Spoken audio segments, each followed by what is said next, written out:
let's go, c'est l'hebdo de l'innovation de cette semaine et j'espère qu'on va bien s'amuser et qu'on va apprendre pas mal de choses tous ensemble. Allez, on y va. Je m'excuse encore une fois pour la semaine dernière où effectivement c'était vraiment pas possible de le faire parce que j'étais complètement mort à cause de ce foutu Covid. Donc on commence comme d'habitude, hein. Les appréciations formulées reflètent notre opinion à la date de la publication et sont susceptibles d'être révisées ultérieurement. Nous effectuons des recherches méticuleuses pour tous nos articles et recommandations. Mais nous ne sommes pas responsables des erreurs ou des omissions qui pourraient y figurer. Rappelez-vous que les actions sont spéculatives par nature. N'y investissez pas plus d'argent que vous pouvez vous permettre de perdre. Les performances passées ne reflètent pas forcément les performances à venir. Avant d'investir, nous recommandons à nos lecteurs de consulter un conseiller financier indépendant ou un courtier. Les deux agréés par l'AMF. Vous avez les listes sur le site de l'AMF. On y va cette semaine. Donc cette semaine, on va faire un gros focus sur les technologies CO2 avec une révolution dans les transports du CO2. Pourquoi est-ce qu'on parle de ça? Parce que c'est un secteur qui vraiment, il y a beaucoup d'innovation ces dernières semaines. Je pense que c'est un secteur dont on ne vous parle pas assez. On vous dit souvent, le CO2, si on a du mal à le combattre, faut qu'on mange moins de viande parce que les vaches ça pète, donc ça fait du CO2. Il faut qu'on prenne moins la bagnole. Il faut qu'on arrête de prendre l'avion, ce genre de choses. Il faut qu'on arrête aussi de miner du bitcoin parce que les crypto-monnaies c'est pas bon pour la planète. Enfin tout ça, en oubliant des fois l'importance de ce que représentent ces phénomènes. Le minage des bitcoins c'est 1% du CO2 qui est émis sur la planète. Bon, alors pas aller bien loin. L'aviation c'est je crois moins de 5%, donc on va pas aller bien loin non plus. Donc voilà. Par contre, il y a des choses qui commencent à être très très intéressantes. D'accord. C'est comment c'est tout ce qui est à base de transport du CO2. Pourquoi? Parce qu'à l'heure actuelle, il y a une grosse problématique dans le CO2, c'est quand vous avez du CO2, hein, quand vous avez des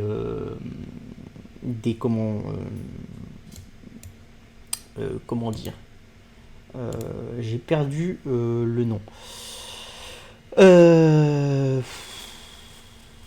C'est compliqué aujourd'hui, hein. Avec le Covid, c'est là que vous voyez que vous n'êtes pas encore totalement remis.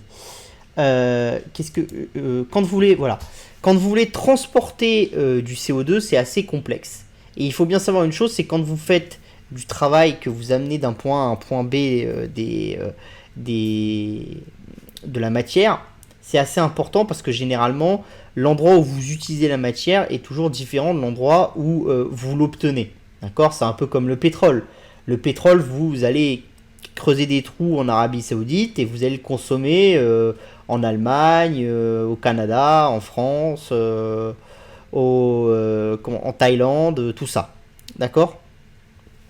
Donc c'est assez complexe. Et avec le CO2, la problématique, c'est que si on commence à faire des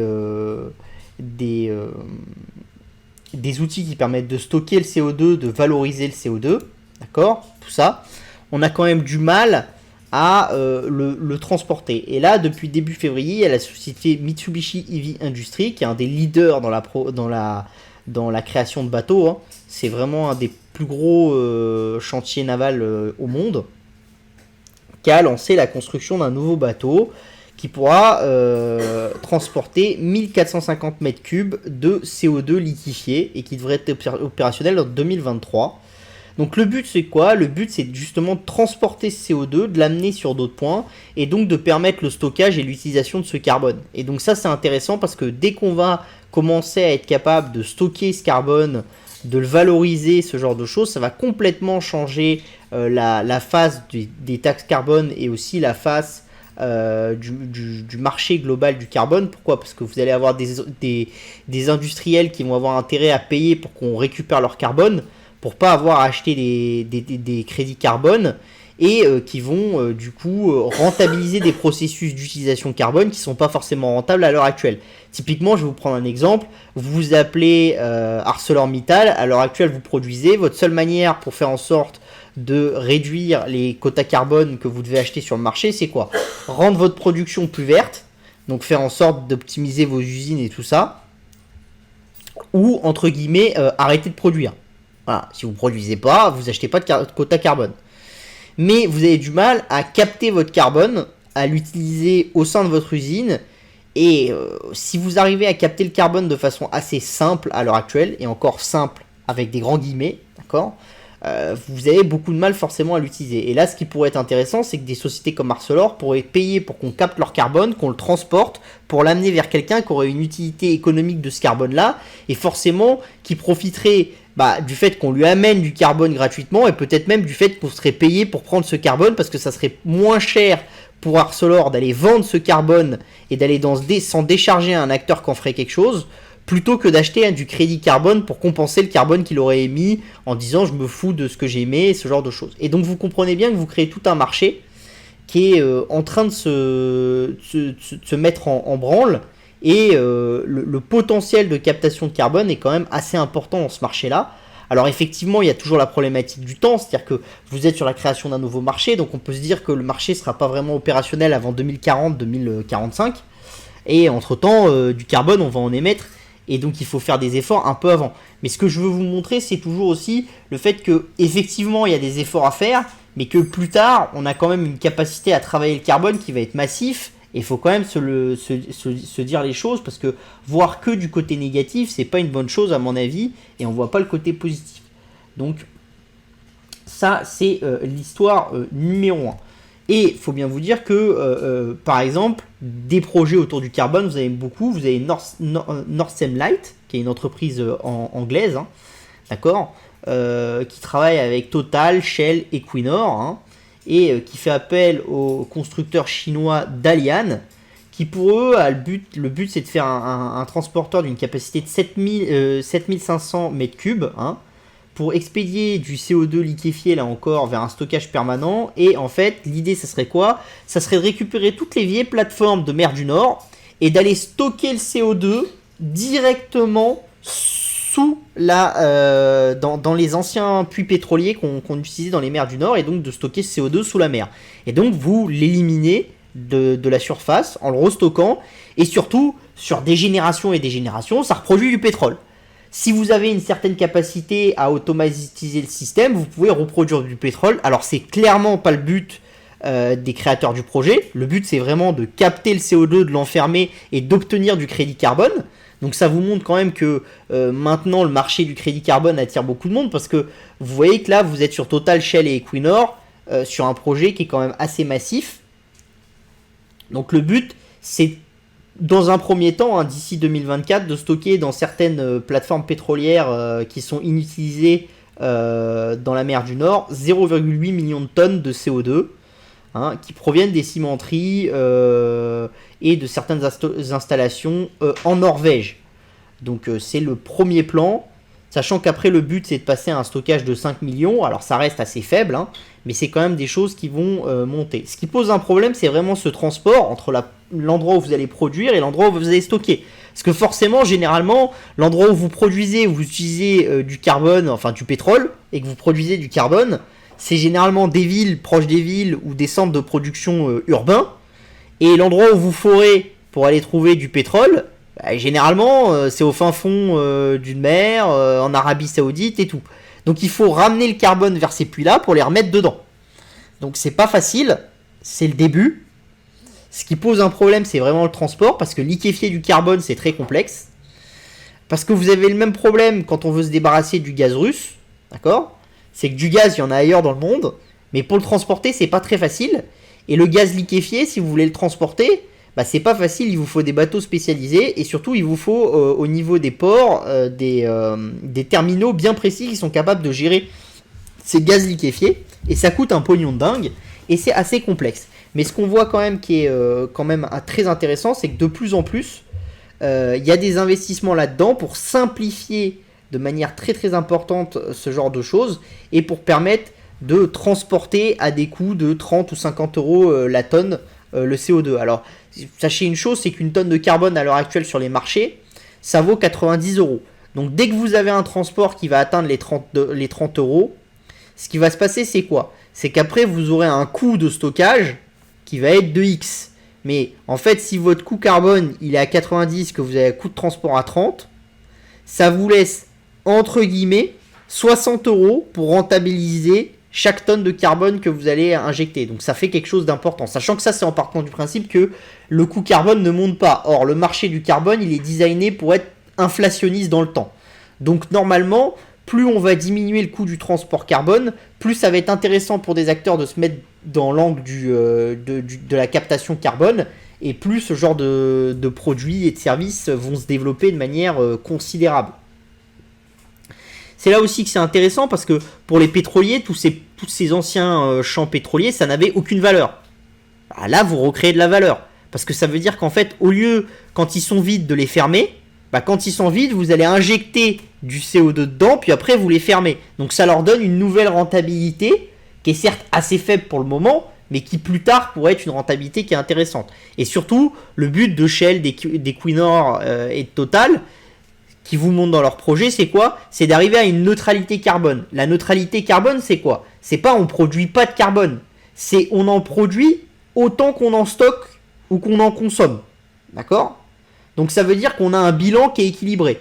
Et ça, c'est ce que la plupart des écologistes, ils ont du mal à avoir en tête. Ce qui compte pour la planète, c'est qu'on a un bilan carbone qui soit équilibré et même qu'on en consomme un petit peu. C'est-à-dire qu'on en produise moins que ce qu'on en consomme ou que ce que la planète en stocke pour qu'on réduise un petit peu la chaleur de la planète. Mais forcément, vous n'arriverez jamais à être un pétrolier ou à être quelqu'un qui est dans le charbon et qui produit zéro de carbone. C'est pas possible. Par contre, vous pouvez faire des efforts pour avoir un impact le plus limité possible. Et ça, c'est ce que la plupart des boîtes vont chercher et c'est une très bonne chose. Une très très bonne chose. Donc là, vous avez une petite explication de comment ça fonctionne. Donc vous voyez, vous capturez le carbone dans une usine, vous le mettez dans un bateau qui l'amène dans un terminal et le terminal après va se charger de le stocker sous terre et du coup là vous êtes gagnant. Donc le but c'est quoi? Le but c'est que pour ces acteurs là ça soit plus intéressant d'aller donner le carbone plus une compensation au transporteur, d'accord, qui va faire payer l'usine là un petit quelque chose, qui va rendre le crédit qu'il a obtenu de ces gens-là. Et lui, après, son but, ça va être quoi? Ça va être, avec le crédit qu'il a obtenu des usines, plus le fait qu'il va stocker là, donc qu'il va émettre des compensations carbone qu'il va vendre dans le marché, d'être positif. C'est un métier de dingue, c'est un métier de scale, mais c'est un métier qui est très intéressant. C'est un métier qui est surtout très intéressant parce que, par exemple, des endroits où vous pouvez le faire à grande échelle et où il y a déjà les infrastructures, c'est dans les pays du Golfe. Parce que les puits de pétrole qui sont déjà arrivés au bout, il y en a déjà beaucoup. Les zones, vous les connaissez. Et les infrastructures pour transporter du gaz liquéfié, il y en a déjà énormément dans la région. Donc il y a une capacité d'amener des choses qui sont massives. Il y en a aussi pas mal en Angleterre et dans les pays nordiques. C'est pour ça que l'Europe est en pointe. Et c'est vraiment quelque chose aussi qui est intéressant parce que c'est vraiment un secteur dans lequel l'Europe est en pointe. Alors malheureusement pas trop dans la création des bateaux. Dans la création des cuves des bateaux, beaucoup plus avec des sociétés comme GTT. Dans la création des bateaux purs, c'est plus les chantiers asiatiques qui sont leaders là-dessus. Que ce soit les chantiers japonais ou chinois, ou coréens aussi. C'est dommage d'ailleurs pour l'Europe. Mais bon, passons. Mais surtout, vous avez aussi des nouveautés dans les champs de pétrole. C'est l'idée de faire devenir des champs de pétrole des batteries. Alors là, c'est un peu différent. C'est aux États-Unis. C'est des nouveautés. Vous prenez des vieux champs de pétrole qui sont des champs... entre guillemets usagés, vous allez mettre de l'eau dedans, vous allez créer des panneaux solaires, d'accord, qui vont capter la chaleur, qui vont transmettre la chaleur en dessous, d'accord, donc ça va vous faire une masse de chaleur en dessous, et quand vous en avez besoin, vous réouvrez les vannes là, vous faites marcher la turbine et ça crée l'électricité. Et donc ça veut dire que avec toute l'énergie que vous captez en été avec des panneaux solaires qui sont très chauds, ce genre de choses, vous êtes capable de la stocker et de la redistribuer de manière un peu plus écologique que les batteries, ce genre de choses. Alors ça, c'est encore en phase de test, hein. C'est tout nouveau. Ça vient de sortir, c'est une toute nouvelle start-up de l'université de Californie, hein. Donc c'est vraiment tout nouveau. Mais ça vous montre à quel point on peut faire des choses vraiment très innovantes avec du vieux matériel. En France, vous l'avez aussi, hein. Vous avez une super société qui travaille dans ce secteur-là. C'est une société qui s'appelle Française de l'énergie, qui travaille sur le gaz de houille. Donc c'est nos vieilles mines de charbon en France. Il y a du gaz à l'intérieur, hein. Donc qu'est-ce que vous faites? On les a fermées, ces mines. Il y a toujours beaucoup de gaz. Et vous les réouvrez, vous utilisez le gaz, et du coup vous allez créer de l'électricité, qui est de l'électricité verte. D'accord? Et vous allez vous servir de ce gaz-là. Donc c'est des choses qui sont vraiment très très intéressantes, et ces nouvelles manières de créer de l'énergie, de travailler dans l'énergie, c'est vraiment colossal, et on voit vraiment une innovation dans l'énergie qu'on n'avait pas vue pendant des années et des années. Et le fait est que là, on cherche à être moins dépendant des Russes, qu'on ait un prix de l'énergie qui est vraiment assez élevé. Je pense que ça va vraiment driver une hyper innovation dans l'énergie, comme on en a rarement vu, parce que le dernier vrai cycle d'hyper innovation dans l'énergie, c'était dans les années 2009, 2010, 2011, avec le cycle de hausse des prix de l'énergie post-crise et avant-crise, 2008, qui avait été le coup de boost pour l'industrie du solaire et de l'éolien, et surtout l'industrie du solaire. Et là, on est en train de voir, alors préexistant à la crise et aux montées des prix, il y avait déjà un sérieux investissement de la part de Bill Gates, Steve Jobs et pas Steve Jobs, Elon Musk et d'autres, Jeff Bezos, pardon, sur les sociétés de fusion nucléaire, d'accord, et tous ces nouveaux travails sur les nouveaux réacteurs nucléaires de nouvelle génération, avec des startups comme Commonwealth Fusion, ce genre de choses, d'accord. Et ça, c'était déjà un bon segment où on avait vraiment beaucoup d'innovations qui commençaient, on en a beaucoup parlé les semaines précédentes. Et là, on commence à avoir de plus en plus d'innovations sur plein de nouveautés. Alors, sur la batterie, c'était comme sur le nucléaire, un peu préexistant à la crise. Mais là, depuis que la crise a commencé, on commence à avoir plein de projets qui repartent de l'avant, qui retrouvent des financements. Ce type de projet, qui était un projet qui avait été arrêté pendant quasiment 1 an et demi et qui est reparti là à la faveur de la crise. Norcem, c'est un projet qui, pareil, qui a eu beaucoup d'investissements ces derniers mois avec la hausse du prix du pétrole et les problématiques carbone. Donc moi, je pense que je suis confiant, et je pense qu'il y a beaucoup d'acteurs et de sociétés qui investissent massivement dans ce secteur-là pour faire en sorte qu'on puisse continuer à vivre une vie, entre guillemets, de consommateurs classiques, tout en n'ayant pas la contrainte du réchauffement planétaire, ce genre de choses. Donc on est encore au début, on est d'accord, on est encore au tout début, mais moi je crois que ces multiples pistes d'investissement, ça peut nous rendre positifs, et on peut se dire que on aura une capacité de juguler la hausse de la température, et peut-être même de retourner la hausse de la température de la planète, et de revenir sur des choses un peu plus sérieuses. Alors ça se fera pas d'un seul coup, hein. C'est un truc où, à mon avis, on va encore monter un certain temps, puis on arrivera à un certain plafond, et puis une fois ce plafond atteint, on va recommencer à descendre. Et ça va prendre un cycle, et il va y avoir vraiment beaucoup d'innovations qui vont être nécessaires pour atteindre ce cycle-là. D'accord ? Mais je pense que toute l'idée de certains de dire qu'il faut qu'on revienne à l'âge de pierre parce que sinon la planète va s'éteindre ou ce genre de choses, c'est de la fumisterie. Ça n'a jamais été comme ça que l'humain a marché. Et je pense que là, on voit quand même énormément de nouveautés au niveau technologique qui sont vraiment assez importantes. Donc voilà. On continue avec une petite statistique de cette année. C'est que les véhicules électriques approchent doucement des 10% de part de marché. Parce que cette année, nous sommes à peu près 6,9, d'accord, 2021. Sachant qu'il y a quand même eu des difficultés de production, ce genre de choses. Et d'après les experts en question, on devrait dépasser les 10% en 2022. Donc on devrait être là. Donc là, ça vous montre un petit peu comment un marché explose, hein. Vous voyez, pendant longtemps, on était en dessous. On a eu une traction initiale. On a eu un vrai changement avec le passage de la Chine et de Tesla, qui étaient vraiment des avant-gardistes, à tout le monde se met aux véhicules électriques en 2018-2019. On n'a pas beaucoup progressé entre 2018 et 2019 et depuis on a un vrai transfert et la question c'est à quelle vitesse on va aller et on va passer à plus de 50% des véhicules en électrique. Ça vous montre aussi à quel point c'est très important dans ce genre de marché d'être l'innovateur. Pourquoi ? Parce que quand vous êtes ici, personne ne croit aux véhicules électriques. Mais créer des véhicules électriques, c'est un cycle à minima de 3-4 ans.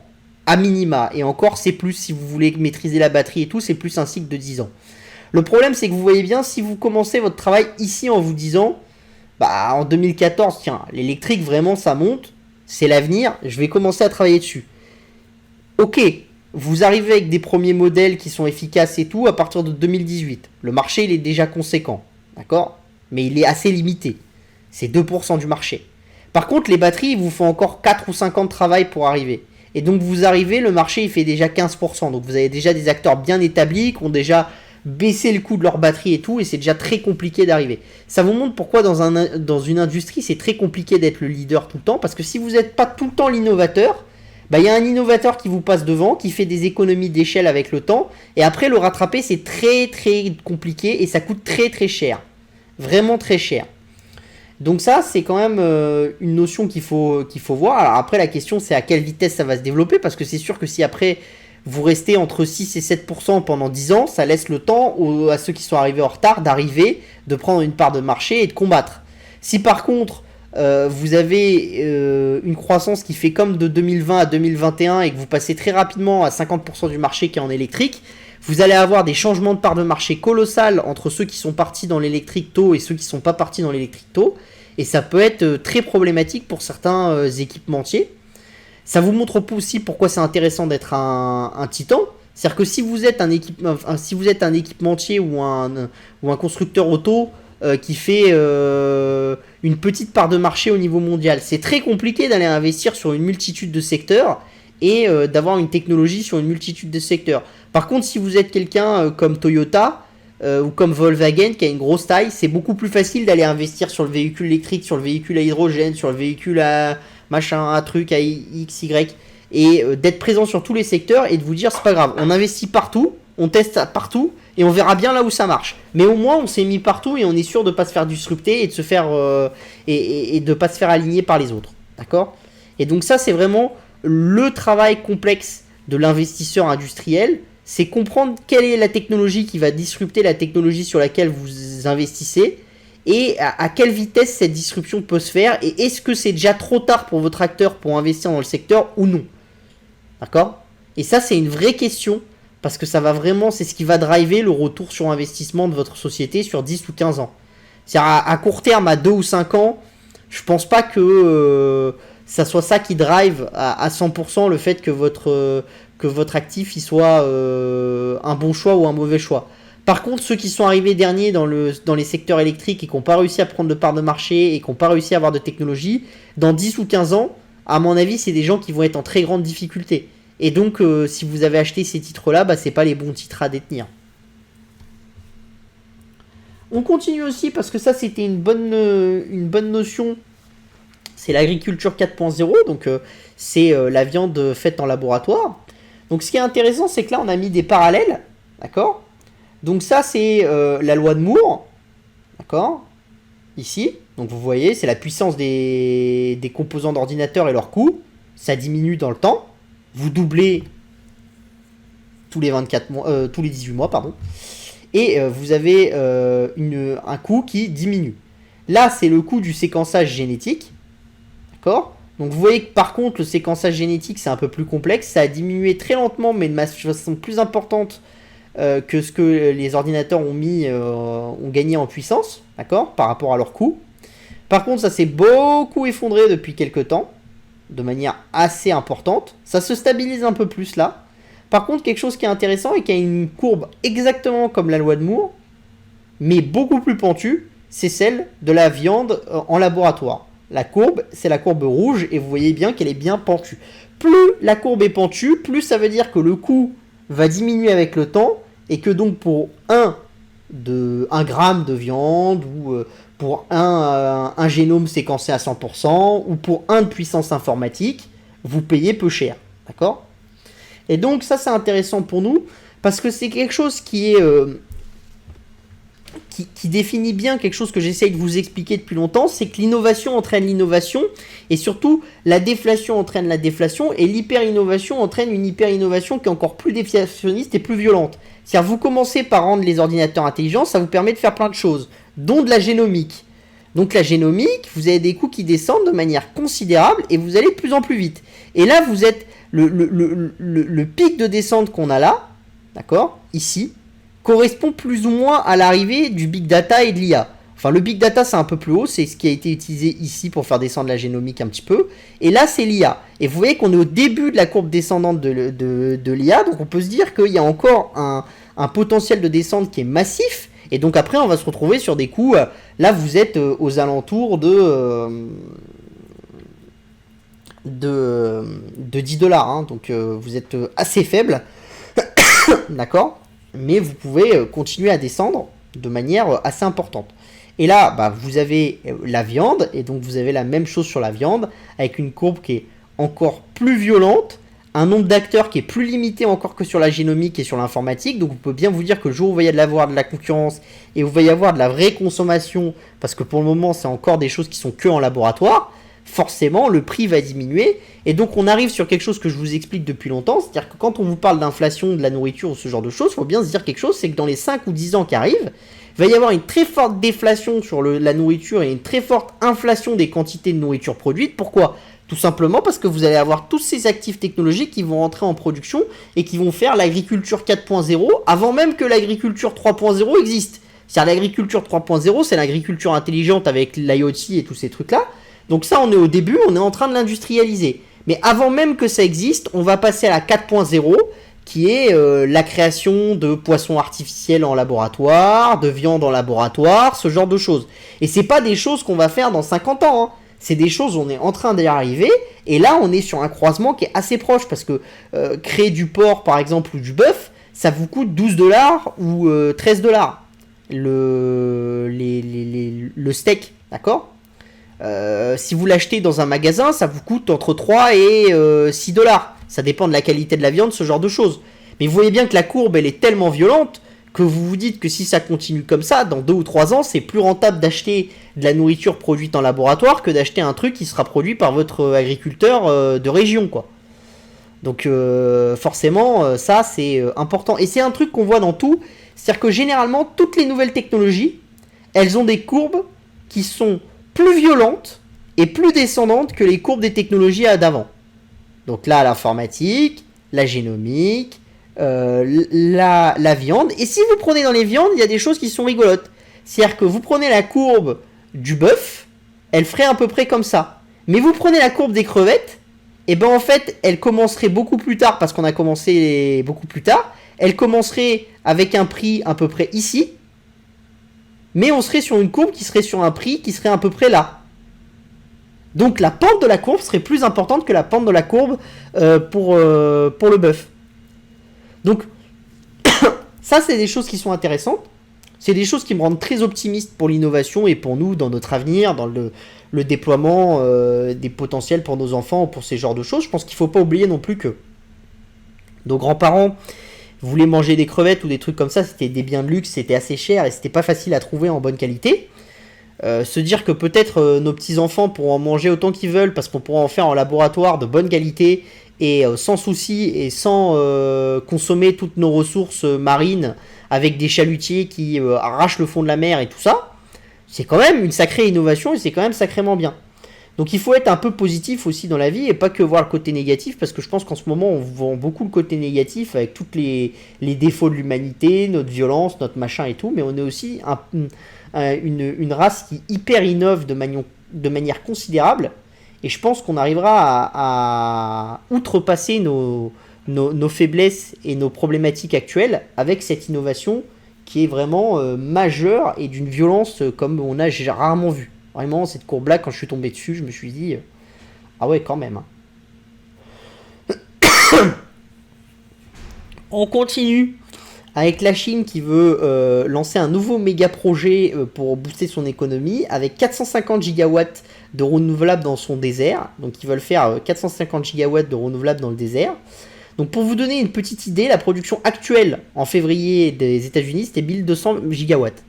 Donc en fait, sur un seul projet, un méga projet qu'ils veulent mener dans les 10 ans qui viennent, ils veulent créer sur un seul parc l'équivalent d'un tiers de la production des États-Unis. C'est colossal.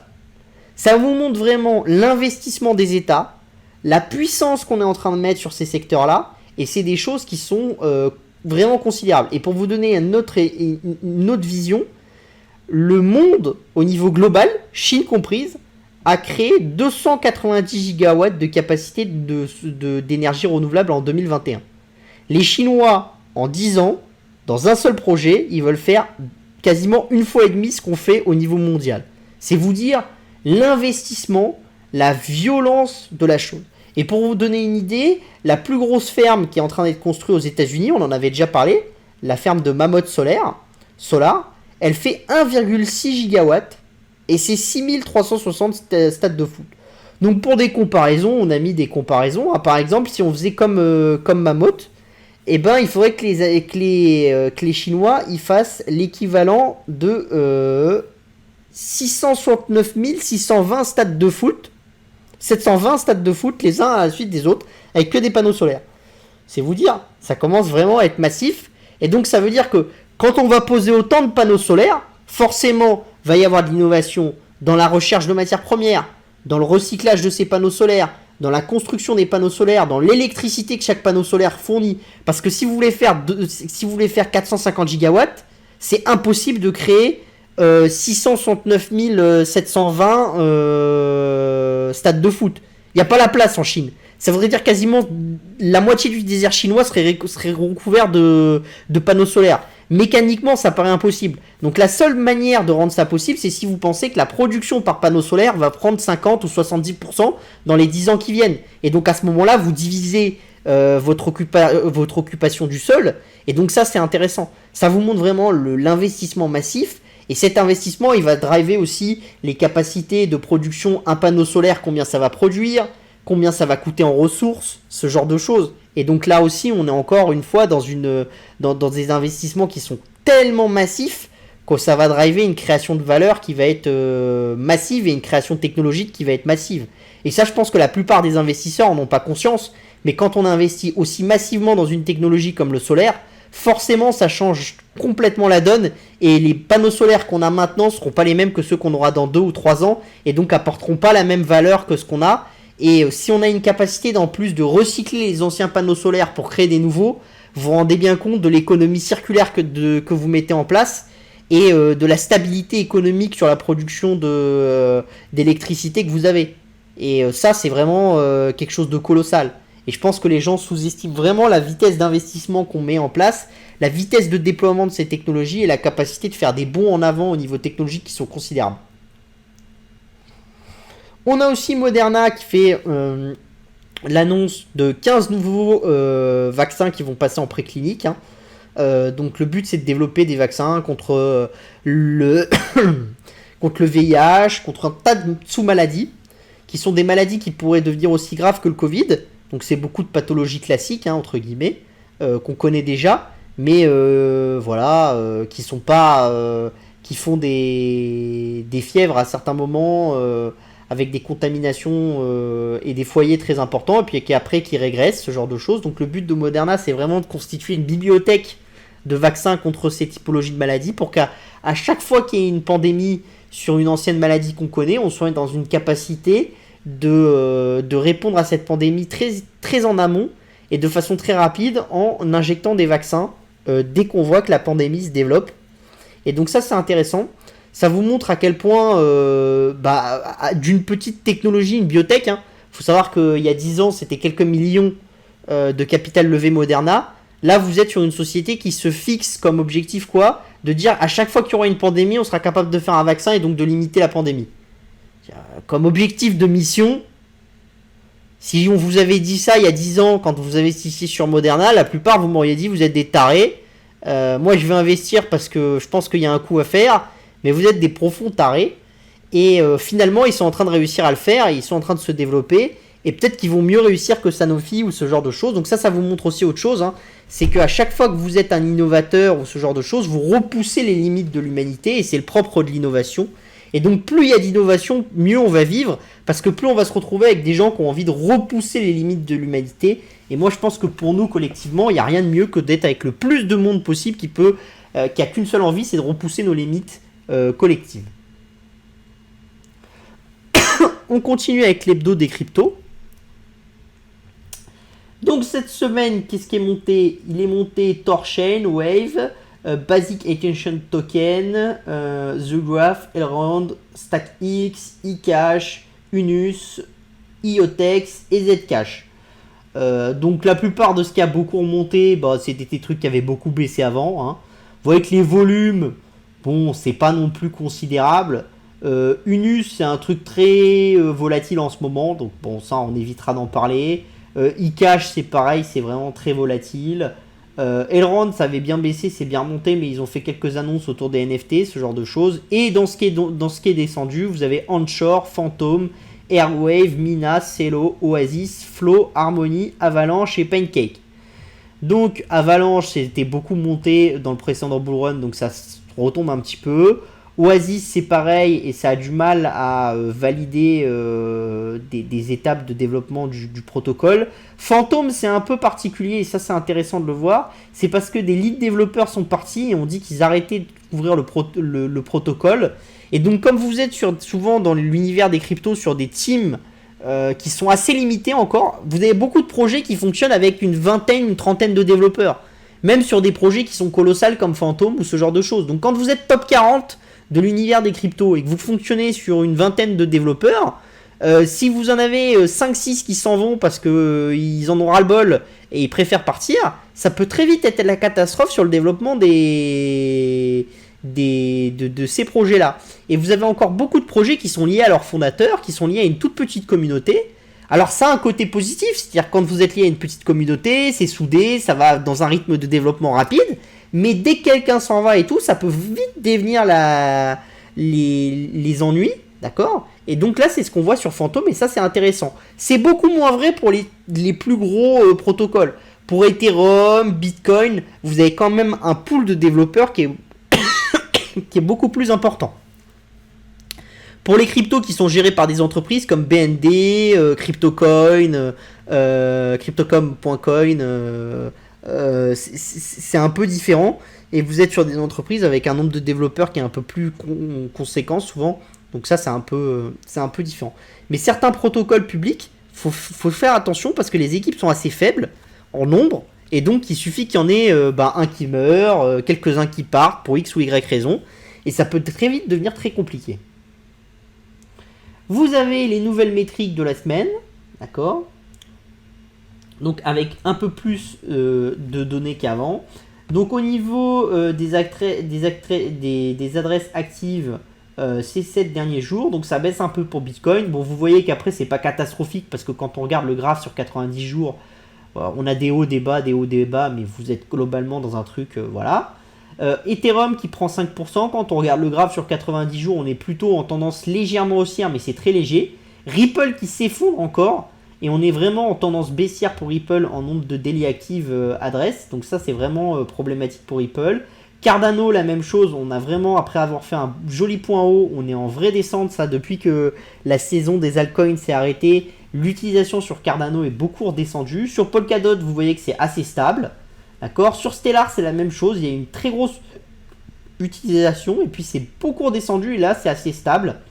Sur Dogecoin, bon, il y a une très forte hausse de l'utilisation, mais je pense que c'est difficile de juger de l'utilisation réelle du protocole Dogecoin. C'est tellement volatile et ça va tellement vite que c'est un peu difficile.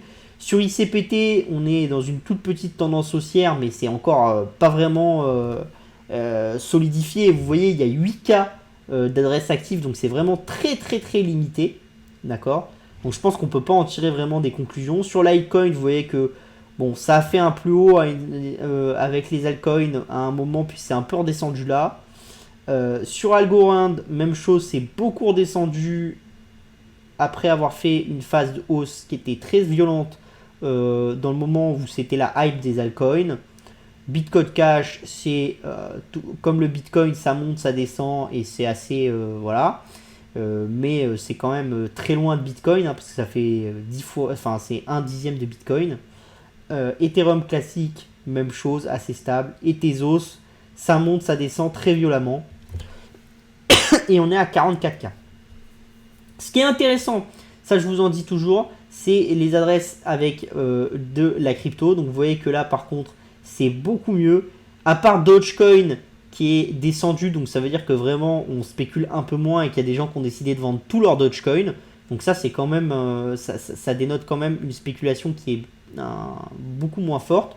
On voit quand même que des protocoles avec des adresses structurellement hausses, il y en a beaucoup. Vous voyez Bitcoin, même si c'est un peu moins vrai et moins violent que sur Ethereum.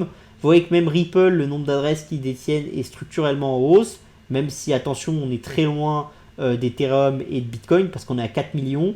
D'accord. Vous voyez que Polkadot, le nombre d'adresses est très fortement en hausse, et on est à 9 millions, ce qui est plus que Ripple. Hein.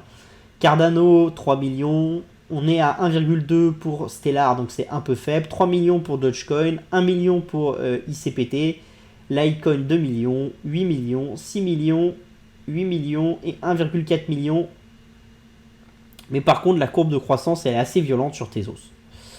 La market cap, on va pas trop en parler parce que bon, on en a déjà parlé un peu avant. La total supply, vous voyez que tout est structurellement assez en hausse. Hein, même si les total supply, elles sont en hausse limitée parce que la plus grande, c'est celle de Tezos qui est en hausse. Non, pardon, la plus grande, c'est celle de Cardano qui est en hausse de 0,5%, donc ça reste assez faible. D'accord. Donc voilà. Les daily transfer value, là vous voyez que par contre, c'est beaucoup moins bon que les semaines précédentes, avec moins 34 sur le Bitcoin, moins 25 sur l'Ethereum, plus 25 sur le Cardano, qui est structurellement en tendance haussière, lui, plus 287 sur le Dogecoin. Vous voyez qu'il y a des gros effets de trading sur le Dogecoin. On le voit avec les petites courbes ici, par exemple. D'accord, vous voyez avec les petites courbes là. Sur ICPT, vous voyez que par contre, ça s'effondre depuis un certain temps. Sur Litecoin, ça s'est un peu monté au début. Il y a des petites directions là, mais c'est quand même assez faible. Sur Bitcoin Cash, ça s'effondre aussi. Sur Algorand aussi. Sur Ethereum classique, ça fait des mouvements, mais ça diminue. Et sur Tezos, il y a des endroits où ça monte violemment, mais c'est globalement pas ultra intéressant. Donc au niveau usage, c'est quand même pas tout à fait ça. Après, on est dans un cycle quand même de descente des prix du crypto avec une stabilisation là. Et ces phases de stabilisation et de descente de prix, elles sont généralement pas propices à l'utilisation des cryptos et au fait de faire entrer des nouveaux utilisateurs qui vont vraiment utiliser le réseau. Ça laisse aussi du temps pour ces réseaux pour absorber la croissance précédente, mettre en place des nouvelles règles, des nouvelles normes pour justement avoir une capacité de scalabilité un peu plus forte pour lors du prochain pic de consommation. Donc généralement, c'est souvent dans les cryptos des choses, on est dans les escaliers, on va sauter 20 marches, on va en reculer 15, on va en remonter 5, en reperdre 3, ressauter de 25, en reperdre 20, et ça se fait par à-coups comme ça, assez violent. Jusqu'à quand? C'est une des grandes questions des cryptos, mais bon, on verra. Au niveau des stablecoins, qui est quand même vachement intéressant, bah, au niveau des comptes actifs, vous voyez que Tether sur ETH est en hausse, Tether sur Omni est en forte hausse aussi, Tether sur Tron est en petite baisse, d'accord. Vous voyez que l'USDC sur ETH est en petite baisse, que sur Binance c'est une forte hausse, sur le DAI c'est une forte hausse, sur UOB USD c'est une petite baisse, sur le Paxos Gold et le Paxos Standard c'est une forte hausse, et sur le Gemini Dollar c'est une petite hausse. Vous voyez qu'après, bon, il y a quand même des gros changements, hein. Vous voyez que Tether30, vous êtes à 481K, c'était le premier. Vous voyez, vous êtes plus de 10 fois supérieur à l'USDC qui est le deuxième, d'accord, si vous enlevez Tether sur ETH. Donc ça vous montre quand même encore la puissance de Tether, même si l'USDC prend de plus en plus d'ampleur. D'accord. Vous voyez la croissance, donc quasiment tous les stablecoins sont en croissance, sauf le Gemini, et vous avez le Paxos Gold qui est le seul stablecoin qui est assis sur l'or, qui est en très forte croissance dernièrement parce que l'or monte beaucoup. Mais je pense que c'est difficile d'aller comparer le UOB et le Paxos Gold, quoi. Il y en a un, vous êtes assis sur du dollar, l'autre sur du gold, donc forcément, ça donne pas forcément les mêmes choses. Au niveau du nombre d'adresses qui détiennent un peu de cette crypto, au niveau du volume, vous voyez que les volumes sont un petit peu en hausse. Il y a une forte hausse quand même sur Paxos Gold. Bon, ça c'est ce que je vous ai expliqué. Au niveau de l'usage, à part sur Paxos Gold où il y a vraiment une très forte hausse, le reste c'est assez faible, on va dire. Donc ça montre un peu le moment où on est dans une phase où on est dans une spéculation un peu moins grande, donc on fait moins varier, on reste plus investi longtemps sur ces stablecoins et on les fait moins bouger, on attend que le marché se retourne, d'avoir des indications, ce genre de choses. Donc il faut que les choses se mettent en branle. Au niveau de la puissance des stablecoins sur le long terme, vous voyez que là c'est intéressant, hein. Vous voyez que c'est quand même extrêmement puissant, hein, parce qu'on était en nombre d'adresses avec plus d'un million, plus d'un dollar, on était à 4 millions en début de 2021. On va être quasiment à 12 millions là en mars 2022 et vous voyez que la courbe elle est très grandement croissante, d'accord. Donc ça c'est quand même des choses qui sont assez importantes à avoir en tête. Vous voyez que vous avez en gros 3 acteurs qui sont leaders avec 2 qui le sont vraiment, l'USDT et l'USDC, et après vous avez le Binance Coin, enfin le BUSD qui est ici mais qui est vraiment beaucoup plus petit. Le BUSD il est non, ça c'est le PAX, pardon. Donc vous avez 3 gros qui sont là, c'est l'USDT, l'USDC et le PAX qui est ici, et le BUSD il est encore plus petit, il est en bleu clair ici. Donc ça c'est vraiment une notion qui va être intéressante parce que plus on va avoir de gens qui vont être avec des adresses stablecoin avec des plus d'un dollar dessus, plus ça veut dire vraiment que le nombre d'acteurs qui sont intéressés par la crypto est important. Parce que si vraiment vous avez investi, vous avez spéculé, vous trouvez que vos crypto-monnaies, elles vous ont pas rendu, vous avez la haine contre les crypto-monnaies parce que vous avez fait des mauvais investissements, ce genre de choses. Généralement, vous clôturez votre compte, vous reprenez des dollars et puis vous vous dites plus jamais j'investis sur les cryptos. Donc vous apparaissez pas là. Si vous êtes prêt à garder des stablecoins, c'est parce que vous voulez rester dans l'univers des cryptos, donc ça c'est intéressant. Et plus ça va monter, plus ça veut dire que la réserve d'utilisateurs ou que le nombre d'utilisateurs réels des cryptos est important. On peut vous dire que déjà, si vous avez 14 millions d'adresses, ça veut dire que vous avez quelques millions d'utilisateurs qui sont vraiment des utilisateurs actifs du secteur et, et que vous l'étez de le rester. Et quand on dit utilisateur actif, quand vous commencez à avoir des stablecoins en dollars ou ce genre de choses, c'est vraiment que vous êtes assez actif, c'est que vous faites du lending, que vous participez à la défi, à plusieurs actifs dans l'univers crypto. Donc vous faites quand même marcher tout l'écosystème. C'est pas juste vous achetez des bitcoins et des ethereum, vous les mettez de côté, vous les stackez et puis c'est tout. Et c'est juste un investissement financier pur. C'est généralement vous faites quand même un peu plus de travail que ça. Dans Parlons Crypto cette semaine, on a Crypto.com qui lance sa plateforme aux États-Unis avec l'obtention de sa licence. Donc ça va être intéressant. Ça va être intéressant aussi pour le coin crypto aux États-Unis parce que ça veut dire que ça va être intéressant pour les Américains de détenir des crypto coins pour avoir les bonus de la plateforme. Donc ça c'est intéressant. Ça montre aussi que les Américains ils ouvrent quand même les vannes. D'accord, parce que longtemps les gens ont dit ils n'auront jamais leur licence et tout ça. Ils commencent à réussir à l'avoir. Donc ça c'est intéressant. Après on passe à l'hebdo gaming.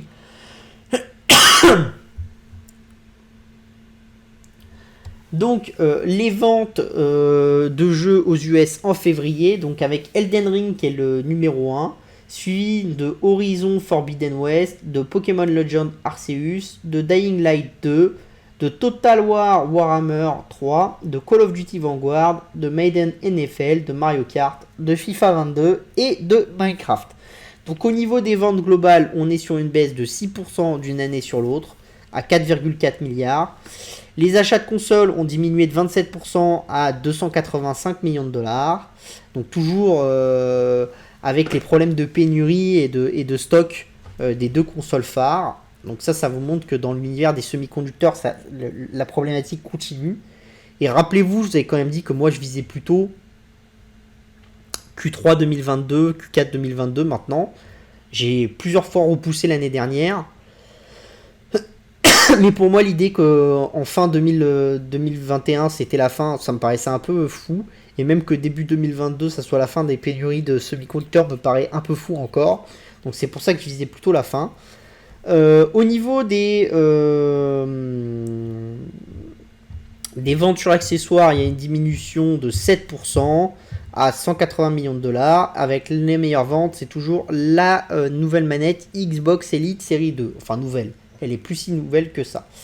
Et au niveau des ventes de jeux, on est en petite baisse aussi au global. Donc c'est quand même un mois qui n'est pas exceptionnel pour le secteur, sachant qu'il a profité quand même de la super sortie d'Elden Ring et d'Horizon Forbidden West.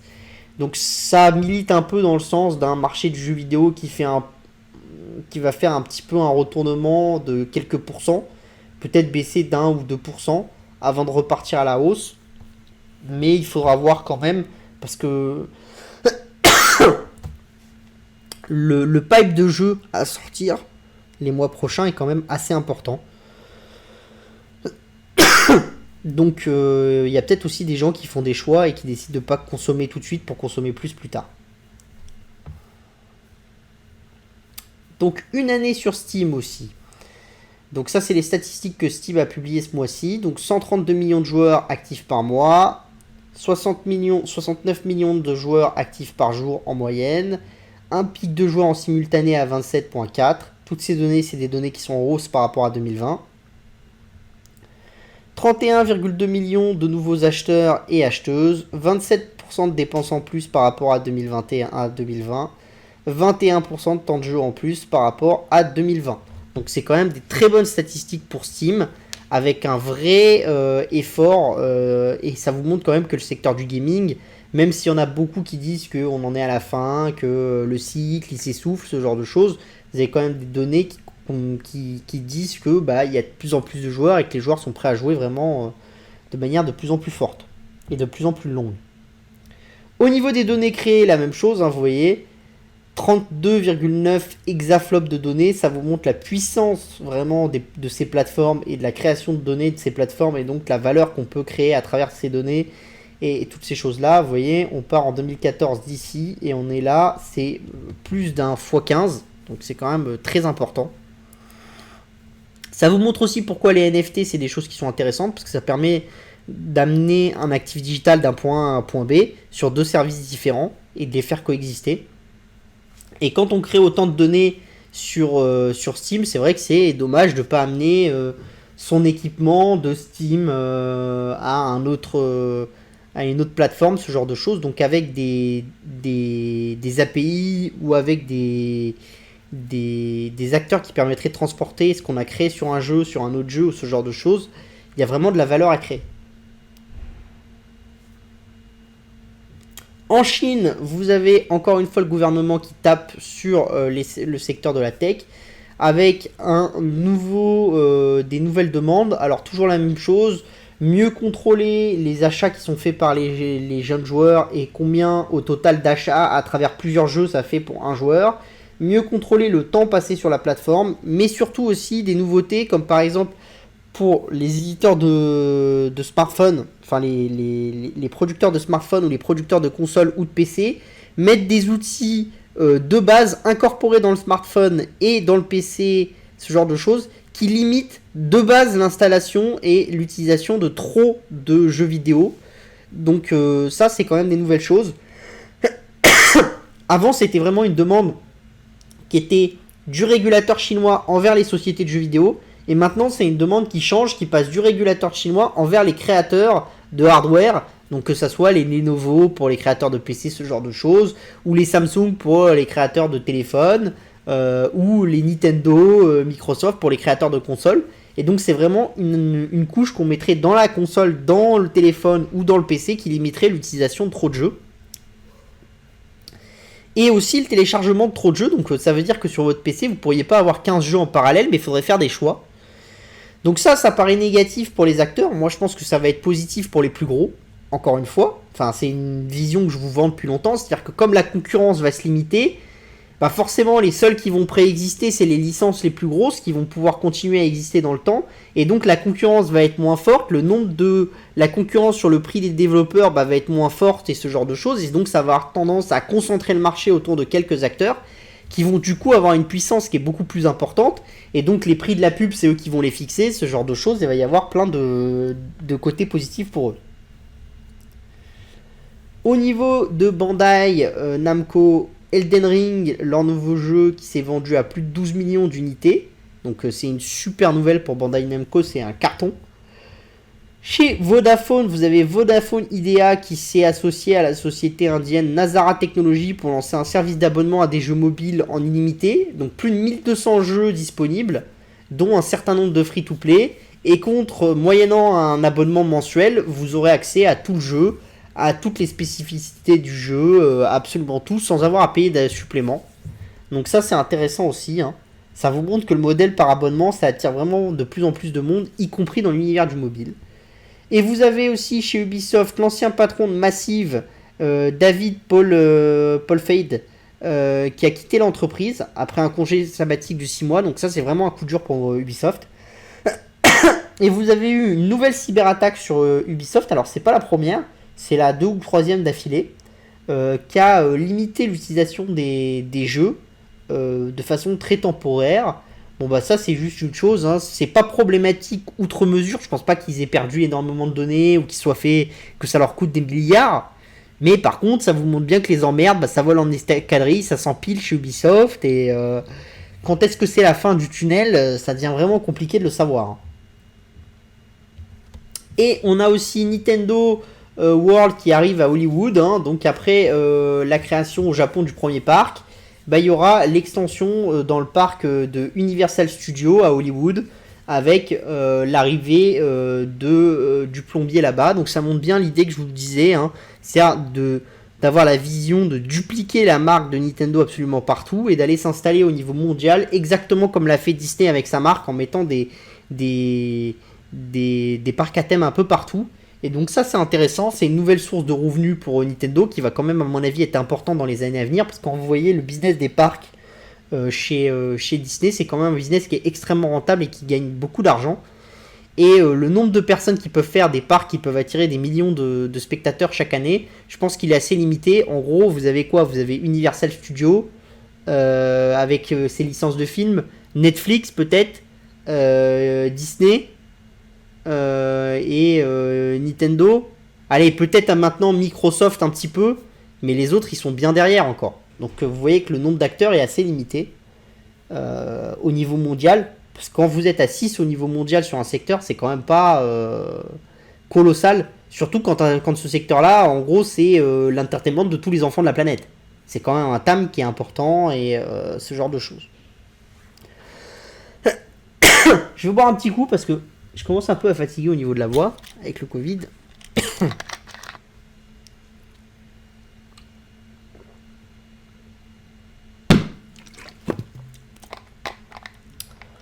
Allez, on continue maintenant avec l'hebdo des marchés. Comme d'habitude, hein, je ferai vos commentaires à la fin. Donc l'hebdo des marchés, cette semaine, on parle un peu de la Russie et de la cascade de conséquences. Donc là, vous avez les taux en milliards, enfin le partenariat en Russie en milliards sur des secteurs où la Russie est clé.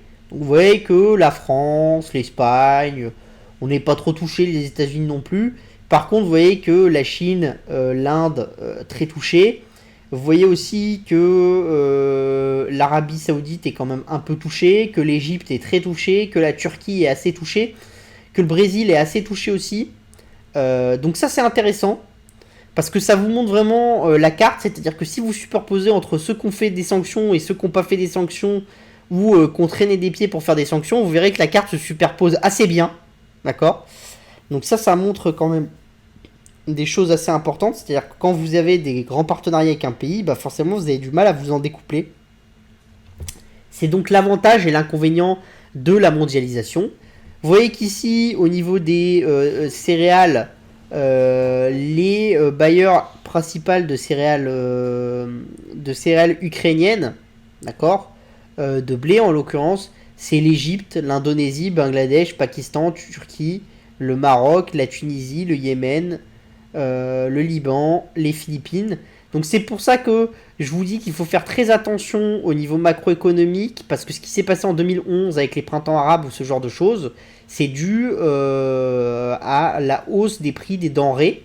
Hein, et la hausse des prix des denrées, aussi bien en Ukraine qu'en Russie, c'est pas en Europe que ça va créer des mouvements de contestation. Par contre, dans le Moyen-Orient, dans la Corne de l'Afrique, dans toute cette zone-là, le haut de l'Afrique, ici, et dans la Corne de l'Afrique, ici, enfin en gros dans toute l'Afrique, de toute façon, et peut-être un petit peu en Amérique du Sud, mais de façon plus limitée, et dans l'Océanie, ici, ça va créer vraiment un vrai problème de coût des matières premières qui peuvent amener vers des révolutions, ce genre de choses. Donc ça, il faut faire attention. C'est pour ça aussi que je vous dis depuis longtemps que les acteurs du Moyen-Orient qui, pour punir Biden, surtout l'Arabie Saoudite, fait monter les prix du pétrole de manière globale et fait tout pour que l'OPEP ne pompe pas plus parce qu'ils ont envie de punir un peu les Américains et les Européens, il faut qu'ils fassent attention parce que plus ça va durer longtemps et plus la guerre va durer longtemps, plus il va y avoir de la déstabilisation et l'Arabie Saoudite a horreur d'avoir trop de déstabilisation autour d'elle. C'est-à-dire que le Yémen, c'est une guerre qu'ils n'arrivent déjà pas à gagner malgré le fait qu'ils aient empilé des dizaines de milliards d'investissements dans leur armée, ce qui montre bien que c'est pas si facile de gagner une guerre, hein.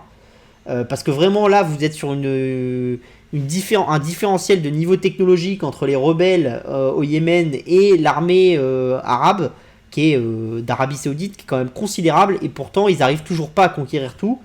Donc ça vous montre la complexité de la guerre. Ça vous montre qu'il n'y a pas que les Russes aussi qui ont des difficultés. D'accord ? Donc voilà, donc ça il faut faire attention. C'est vraiment des choses sur lesquelles on va avoir des difficultés. Vous voyez aussi que les importations sont pas toutes les mêmes. Par exemple, la Finlande, le problème c'est le nickel. 90% du nickel finlandais vient de la Russie. Vous voyez qu'au Brésil, le problème c'est les fertilisants, hein, avec 2,3 milliards d'achats de fertilisants en 2019. Vous voyez qu'en Égypte, le problème c'est le blé. Hein, avec 86% des importations de blé de l'Égypte qui viennent ou de Russie ou d'Ukraine. Donc ça, c'est des pays qu'il faut vraiment cibler. L'Égypte, le Liban, la Turquie, c'est des pays qu'il faut cibler vraiment de manière très précise et qu'il faut vraiment surveiller au niveau macroéconomique parce que ça peut être des dominos macroéconomiques importants. Donc il faut vraiment suivre ce qui se passe dans ces pays-là. Au niveau des hausses de taux, donc vous voyez que les hausses de taux... pour ceux qui m'écoutent depuis longtemps, je dis que les hausses de taux c'est surtout pour les pays émergents parce qu'ils n'ont pas le choix parce que sinon leur monnaie s'effondre. Vous voyez que c'est quand même assez véridique, vous le voyez sur la carte. Les pays qui ont le plus haussé les taux, c'est les ex-républiques russes, la Russie, les pays de l'Est de l'Europe qui ne sont pas en euros, donc ont été obligés de monter les taux, les pays d'Afrique et les pays d'Amérique du Sud. Le reste a assez peu levé les taux. Donc ça, c'est des choses qui sont quand même qui vous montrent une indication. Ça montre aussi autre chose, c'est que plus les Américains vont lever les taux, plus les autres vont être obligés d'aller haut. Et vous voyez que vous avez déjà les Russes, ils sont à 900 BPS. Vous avez les pays là, ils sont entre 200 et 300 BPS. Là, c'est pareil. Là, c'est la même chose. Donc ça commence à devenir compliqué parce que si vous voulez, plus le dollar va devenir cher, plus ces pays vont être obligés de monter les taux et plus ça va devenir compliqué. Très très compliqué. Parce que la marge de manœuvre pour les économies les économies d'Amérique du Sud, ce genre de choses, elle est assez limitée. Hein. La marge de manœuvre des prochaines hausses de taux est pas très très haute. Donc ça, c'est une problématique. C'est aussi pour ça que je pense que la hausse des taux, aussi bien pour la zone euro que pour le Japon, que pour l'Angleterre ou pour les États-Unis, elle va être très limitée. Quelques hausses de taux, grand maximum, mais tous les scénarios à 8-9 hausses de taux de certaines banques, enfin, je sais pas comment ils calculent, mais ça veut dire que c'est la fin du monde, c'est l'apocalypse en Brésil, c'est l'apocalypse en Argentine, c'est l'apocalypse au Chili, c'est l'apocalypse en Afrique du Sud, enfin, c'est l'apocalypse partout, quoi. Et généralement, le marché mondial c'est pas possible d'avoir des taux hauts et une économie qui tourne dans les pays occidentaux et des pays qui crèvent la faim tout autour dans le monde. Ça marche pas, il faut un minimum d'équilibre dans le truc. Et là, si on monte les taux de 10 fois dans l'année, c'est impossible. Impossible. Vraiment impossible. Au niveau de la Russie aussi, vous commencez à avoir des fortes inflations. 17,1 pour les voitures de février à mars. Pour les voitures domestiques. 15,2 pour les voitures importées. 15 pour les télévisions. 10 pour les smartphones. Bon, alors il y a vraiment beaucoup de problématiques. Et là, ça vous montre aussi pourquoi est-ce que, à mon avis, moi, je pense que d'ici l'été, cette crise, elle se sera stabilisée, même bien avant. Pourquoi ? Parce que déjà, produits d'hygiène, sucre, c'est devenu très très difficile d'en obtenir en Russie. Donc ça, c'est quand même des choses qui vont taper le peuple russe. D'accord ? Au niveau de certains biens de consommation importants, l'automobile, l'aviation, la téléphonie, ça devient compliqué de remplacer les pièces que vous n'avez plus. D'accord ? Si vous ne les avez plus en stock, vous faire renvoyer des pièces par vos fournisseurs, ça devient très très très très compliqué. Et un peuple ne peut pas vivre sans smartphone et ne peut pas vivre sans voiture à notre siècle. C'est pas possible. Sans avion, on peut encore discuter. On peut dire si demain la Russie est obligée d'arrêter ses avions, c'est un problème. Mais bon, si les trains continuent de circuler, les voitures, peut-être que si ça dure que quelques mois, les Russes sont capables de se limiter. Sachant que le nombre de Russes qui prennent l'avion est quand même assez limité. Par contre, sans voiture, sans smartphone, ce genre de choses, ça devient vraiment compliqué. Vous avez aussi des secteurs, typiquement les tomates fraîches. Les tomates fraîches, la plupart des infos qu'on a, des retailers russes, c'est d'ici 2 semaines, il n'y en a plus. D'accord ? Ça sera trop cher, on ne pourra plus les mettre en rayon, il n'y en aura plus, il n'y a pas de capacité de production en propre en Russie. Donc là, ça devient compliqué. Parce que vous commencez à avoir des segments de manque qui vont commencer à toucher l'alimentaire, à toucher des produits hygiéniques de première nécessité, ce genre de choses. Donc à faire tenir dans le temps pour Poutine, ça va être de plus en plus complexe. De plus en plus complexe. D'accord ? Sachant qu'en plus, là on s'arrête au 26 février. Depuis, l'inflation elle a continué à galoper. Autant vous dire que si vous voulez remplacer votre télé, ça devient compliqué. Pour la majeure partie de la classe moyenne russe et même de la classe moyenne supérieure russe. Au niveau de la Chine, pourquoi est-ce que la Chine s'est mise à réagir ce matin et qu'on a beaucoup rebondi sur les techs ? Aussi parce que la Chine comprend que problématique, c'est que si vous voulez qu'il y ait une stabilité sociale en Chine et qu'il faut plus de 5% de croissance, comme le premier secteur de la Chine, c'est l'immobilier, et que vous voyez qu'il y a une violence du décrochage qui est quasiment l'équivalent de ce qu'on avait en 2020 avec la crise du Covid, et qu'ils ont mis des milliards dans la machine pour faire repartir la Chine après la crise du Covid, ça devient compliqué, et le bas de la piscine peut se retrouver assez bas pour l'immobilier chinois. Du coup, ça va limiter la croissance de la Chine, et ça peut faire une Chine qui fait moins de 5% de croissance, qui peut même taper sur des 3% de croissance, et ça, c'est impossible pour le Parti communiste chinois de laisser une Chine à 3% de croissance. Parce que socialement, ça ne matche pas ce qu'on a promis aux Chinois qui ont donné leur liberté. C'est l'histoire de la Chine, c'est du pain et des jeux vs votre liberté. Voilà, c'est ça. Et la sécurité. Du pain, la sécurité, les jeux vs votre liberté. Si le pain diminue et que la sécurité diminue, le deal, il commence à partir en sucette. D'accord ? Violemment. Donc là, vous commencez à voir que le problème aussi pour les Chinois, c'est qu'ils commencent à être dans un moment où la décroissance commence à être importante, où ils vont taper 3% de croissance, et ça, ils peuvent pas se le permettre. Donc leur seul moyen, c'est de faire pression sur les Russes pour que l'économie se stabilise un petit peu, et qu'ils remettent un peu de charbon dans la machine, qu'ils la gèrent toujours avec le système du bâton carotte, mais qu'ils soient au-dessus de leurs 5% de croissance, qui est en gros le point pivot qui permet d'avoir un équilibre social en Chine. À l'heure actuelle, ce point pivot, il va diminuer avec le temps, on est d'accord. Mais à l'heure actuelle, c'est encore 5%. À minima pour les 2-3 années à venir, je pense. vous voyez aussi que pour les Russes, commence à y avoir un problème, c'est le prix du pétrole. Le prix du pétrole devient problématique. Pourquoi ? Parce que ce soir, on était... alors tout à l'heure, quand j'ai regardé, on était à 95, 97 le baril, un truc comme ça. D'accord ? Là, vous avez le prix du pétrole de l'Oural, le discount par rapport au discount du WTI. On est passé à 27. Et vous voyez que la courbe, elle continue tous les jours. Je regarde, tous les jours, le pétrole russe, il prend 1,5 $ de différence par rapport au pétrole WTI. Donc ça veut dire que tous les jours, si le pétrole WTI reste au même cours, les Russes, ils perdent 1,50 €. Ça veut dire qu'en gros, si vous gardez le pétrole au prix actuel, avec la décote qu'il y a déjà, d'accord, d'ici 3 semaines, les Russes vendent sous leur tarif d'équilibre pour leur budget qui est de 40 $. Alors ok, les Indiens, ils ont dit qu'ils voulaient bien consommer un peu plus, les Chinois aussi, mais il faut encore amener des tankers pour ramener du pétrole. Les compagnies qui ont des tankers, elles veulent pas en entendre parler parce qu'elles veulent pas avoir des sanctions européennes ou américaines, et que comme les 3/4 du marché du tankering, c'est ou à destination de l'Europe ou à départ de l'Europe, et ben ça devient compliqué de trouver des compagnies. Et si vous voulez lancer votre propre compagnie pour faire que des routes entre la Russie et l'Inde, faut acheter des bateaux. Ou faut produire des bateaux. Et ça se fait pas comme ça en 2 semaines. Donc c'est pas simple. Et donc ça c'est vraiment une notion à suivre. Parce que vraiment ça continue.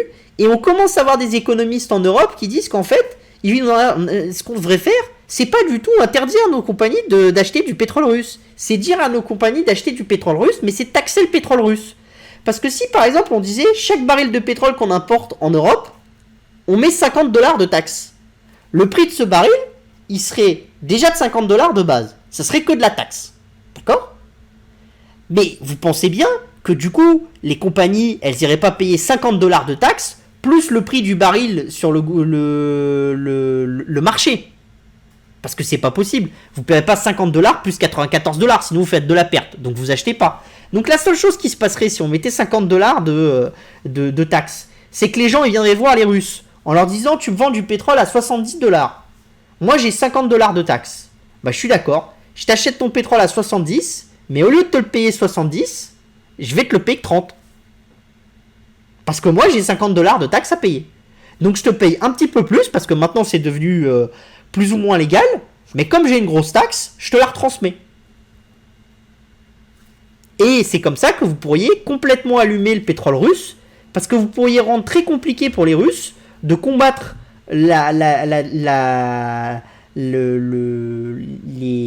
taxes. Et du coup, vous auriez un phénomène qui fait que les Russes, comme ils n'arrivent pas à amener leur pétrole ailleurs qu'en Europe, ils pourraient toujours l'amener en Europe et aux États-Unis, mais versus une très grosse taxe. Et si vous dites que non droit d'importer du pétrole que ceux qui payent la taxe, et donc il faut que les transporteurs justifient que la taxe a bien été payée pour justifier d'embarquer du pétrole russe au niveau international, ben vous niquez les Russes. Et ça c'est un truc qui est en train de venir dans la tête des économistes en Allemagne, aux États-Unis et tout ça, et qui est très très intéressant. Parce que si on met ça en place, les Russes ils sont très vite sous leurs 40 $, et on a toujours la capacité de vendre du pétrole, et une chose est sûre, c'est quand vous produisez du pétrole, vous voulez tout sauf le stocker. Donc si votre coût de production il est à 15 $, même à 30 vous allez vouloir le vendre. Et donc les Russes qui produisent à 15 $, ils vont vouloir le vendre à 30. Mais l'État il a prévu que lui on le vendait à 40, donc ça fait une différentielle de 10. Donc même si vous subventionnez l'effort de guerre des Russes, bah, entre guillemets, vous réduisez considérablement le bilan du pays, et donc vous avez un effondrement économique qui est colossal. Donc ça c'est des choses qu'il faut méditer, parce que dans le temps, il y a encore beaucoup de mécanismes pour les Européens pour niquer les Russes, et de manière très très violente. Donc il faut faire attention à ça, et c'est des choses qui vraiment progressent très vite, et faites très attention à cette statistique, parce que plus on va tendre vers les moins 30, et après les moins 40, et les moins 50, plus les Russes vont venir à la table des négociations. Parce que plus économiquement pour eux, même en vendant du gaz et du pétrole, ça va devenir compliqué. D'accord ? Donc ça, il faut vraiment suivre cette statistique. Et vous voyez que la courbe, elle est très très moche. Et il n'y a pas de rebond. Hein. C'est-à-dire, vous ne pouvez pas dire, en ce moment, par exemple, le marché rebondit, donc le pétrole de l'Oural, il rebondit. Le pétrole de l'Oural, il rebondit pas. Parce que tant que les Américains et les Européens, ils disent pas, les sanctions, vous pouvez charger sans risquer d'être condamnés en Europe et aux États-Unis, les tankers, ils y vont pas en Russie. Donc les Russes, ils sont obligés de discounter leur pétrole pour qu'il y ait des gens qui soient prêts à prendre ce risque de sanctions. Voilà. Donc maintenant... Ah non, oui, il y avait aussi ça. C'est le terminal Bloomberg du 14 mars avec les demandes de la SEC. Et ça, c'est quelque chose d'important. Hein. C'est de plus en plus de demandes de la SEC. Et il y a eu aussi des demandes des traders de matières premières. Donc tout ce qu'on appelle des traders de matières premières, c'est des sociétés comme Glencore, comme Trafigura, ce genre de choses. Donc c'est des gens qui sont entre le producteur d'une matière première et le consommateur et qui font office de switch, qui vont trader l'offre et la demande et lui donner une certaine stabilité au niveau prix. Ce qui se passe, c'est quoi? C'est que je vous explique depuis longtemps qu'il y a de plus en plus d'options et qu'on arrive dans un marché qui est assez dérangé. Pourquoi? Parce qu'en fait, on est dans un marché de flux. Et donc du coup, il y a les moments où tout le monde pense que ça va monter, les moments où tout le monde pense que ça va baisser. Et en fait, les options, c'est ni plus ni moins que des choses qui permettent normalement à long terme d'équilibrer un bilan économique pour des acteurs. Parce que c'est des assurances, les options. Ça vous couvre contre une trop forte hausse des prix ou contre une trop forte baisse des prix. Et le but, c'est qu'après, vous ayez un prix qui soit d'équilibre, qui permette d'avoir une vision économique de long terme. Et l'avantage pour l'émetteur de ces options, c'est qu'en fait, dès qu'il y a un gros changement de prix, bah lui, il encaisse une grosse prime, et le reste du temps, il va décaisser des primes, et en fait, dans le temps, bon, il va s'équilibrer comme ça. Plus vous avez des hausses très violentes et des baisses très violentes, plus vous avez de la volatilité, plus tous les acteurs du secteur n'arrivent plus à gagner leur vie. Mais aussi bien les producteurs de minerais, de pétrole et tout, que les acteurs comme les créateurs d'options, de produits dérivés et tout ça. Tout le monde est perdant. Parce qu'en fait, il y a tellement de volatilité de manière tellement rapide que vous n'avez aucune prévisibilité. Et dans l'économie, un mot est clé, c'est la prévisibilité. Plus vous avez une prévisibilité de long terme, plus un actif vaut cher et plus c'est facile de développer. Et pour un patron, le pire, c'est de ne pas avoir de prévisibilité, de ne pas avoir de vision. Et là, dans ce marché actuel, on n'a pas de vision. Pourquoi? Parce qu'on a tellement amené tout le monde sur les options. Et c'est pour ça que j'avais critiqué le produit de Boursorama la dernière fois. Ils m'ont appelé, ils m'ont dit « Ah, on comprend pas et tout ». J'aurais dit « J'ai rien contre vous, je pense que c'est un très bon produit et tout le monde le fait, donc vous êtes obligé de le faire. Et je pense que Boursorama est une très bonne banque. » Mais malheureusement, je pense qu'amener de plus en plus de produits dérivés en face du particulier et même en face de beaucoup d'acteurs de marché, c'est une mauvaise chose. Parce qu'après, on crée des produits dérivés de plus en plus violents. Donc on s'amuse à avoir des primes sur les puts ou des primes sur les calls. Pourquoi? Parce que quand on est en phase de hausse vertigineuse, les gens sont prêts à payer des primes sur les calls parce que il faut FOMO le marché comme un fou et il faut acheter.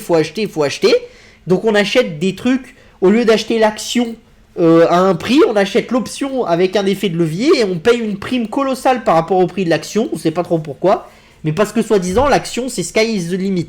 Et la même chose quand vous êtes dans un mouvement de baisse, comme le mouvement de baisse qu'on a eu là. Moi j'ai vu des puts sur les actions chinoises où vous aviez des primes de quasiment 10%. C'est-à-dire qu'il fallait que l'action perde 10% de plus que le prix du strike qui était affiché pour rembourser le prix auquel vous avez acheté votre action. Enfin, vous avez acheté votre option. Et je vous parle pas d'options qui étaient à 2 centimes du strike. Hein. Non. Je vous parle de trucs. Alibaba était à 60 $. C'était des puts à 45 $. Et vous payez quasiment 50 $. Enfin, ouais, on payait aux alentours de 50 $ en prenant le prix du truc. Donc en fait, ça veut dire que votre action, elle doit descendre à plus de 40 $ pour que vous commenciez à être rentable. Enfin, à moins de 40 $.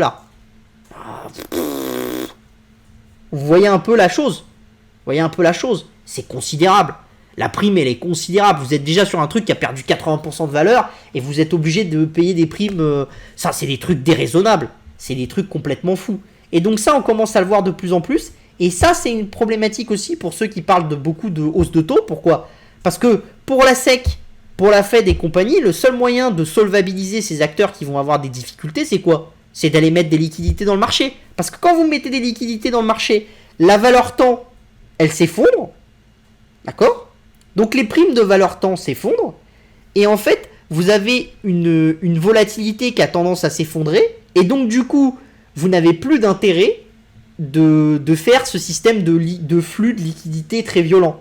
Alors après, le problème, c'est que s'ils mettent de la liquidité, on peut se retrouver avec le même phénomène qu'en Covid, l'année dernière, enfin les 2 dernières années, c'est-à-dire on met de la liquidité, ça va vers des actions de croissance, on crée une bulle, et on se retrouve avec des gens qui vont acheter des options sur ces actions de croissance de manière déraisonnée.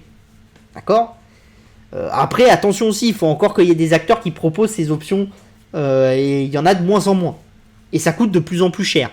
Parce que justement, vous avez beaucoup d'acteurs qui ont plus envie de se mettre sur ces marchés-là. Et on l'a bien vu avec un ETF qui suit le VIX, le VXX, d'accord, qui suit le VIX, qui était émis par Barclays et qui a décidé cette semaine de plus en émettre. C'est en fait comme Barclays veut plus être obligé de se couvrir sur le VIX, parce que ça lui coûte trop cher et qu'elle juge que c'est trop risqué, le VXX, vous pouvez demander à transformer votre VXX en dollars. C'est-à-dire vous appelez votre courtier, vous lui dites écoute, je suis prêt à vendre, donne-moi de la liquidité, je te vends mon produit dérivé, voilà. Et vous récupérez des dollars. Mais par contre, la banque, elle ne vend plus. Elle est juste acheteuse du produit pour le faire s'arrêter et pour faire en sorte qu'il diminue et qu'il y en ait de moins en moins. Et donc il se passe quoi? Il se passe que vous avez des petits mecs qui détiennent du VXX, qui se mettent en haut à la vente et qui disent bah moi écoute, normalement le prix réel du marché c'est 10, mais comme la banque en vend plus, bah il y a personne qui en vend à 10, moi je suis prêt à te le vendre à 15. Et il y a des couillons qui achètent plus cher que ce que le VIX fait. Parce que vous êtes dans un phénomène de construction des marchés. Et ça, c'est très compliqué parce que ça veut dire que tous les produits dérivés qui sont assis sur le VXX, et il y en a un certain nombre, hein, parce que vous n'êtes pas forcément assis sur l'indice, mais vous pouvez être assis sur un produit dérivé qui est dérivé d'un indice. Et ça s'effondre. Et le seul moyen pour une banque centrale de jouer le coup, c'est quoi? C'est de faire le plombier et d'inonder de liquidités. C'est pour ça qu'à mon avis, les 10 hausses de taux, les machins comme ça et tout, c'est de la connerie et on n'en entendra jamais parler. On va peut-être en faire 2 ou 3. Et ça fait un certain temps que je vous en dis qu'on fera 2 ou 3 grands max. Et à mon avis, je pense que même 3, je suis optimiste. Voilà, voilà. Donc maintenant, on va faire vos questions.